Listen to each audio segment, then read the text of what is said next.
We All Wore Blue, written by Emerson Robbins, narrated by David A. Wood.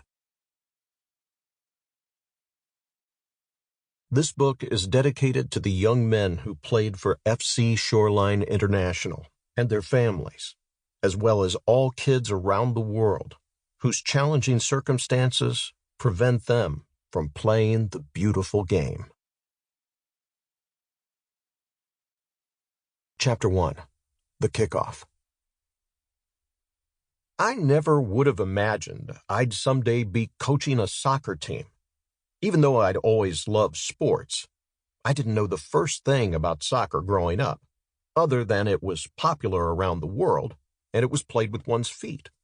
They didn't have soccer around where I grew up, or if they did, I sure didn't know anything about it. I was never a great athlete myself. I was the guy the coach would spot playing in the gym and say, "Hey, Robbins, looking good. You should come out for the team this year." Then I'd go to tryouts, and for 2 straight years, I was the last guy cut. No hard feelings. I deserved to be cut. I was the kid who was not quite good enough to make the team, but usually one of the best in the regular gym classes. It never stopped me from playing hoops after school in my driveway, and later on in adult leagues and at the local health club. However, when I became a father, it was pretty clear that my firstborn son, Ben, was a natural athlete. When he was only about 2.5, he could throw a wiffle ball up and hit it in the air with a bat. I could see he was no chip off the old block. Instead, it looked like he might own the block. I couldn't wait until he was old enough to play a sport.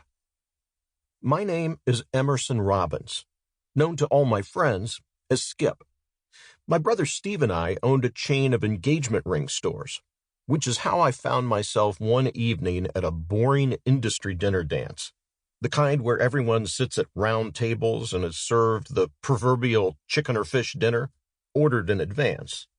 Though I always hated these types of events, it was expected for me to be there, and I'm usually a get-along kind of guy. I was sitting at a table next to a friend of mine in the biz, Bob Sears. Bob was a sales rep for a big jewelry wholesaler. We didn't do much business together, but he and I always got along well. His wife, Renee, was entertaining Sherry, my wife, with a story about the time many years ago when she went out on a date with Elvis. Yes, the Elvis. Bob said, "Logan, my 6-year-old, is having a blast playing..." Sample complete. Ready to continue?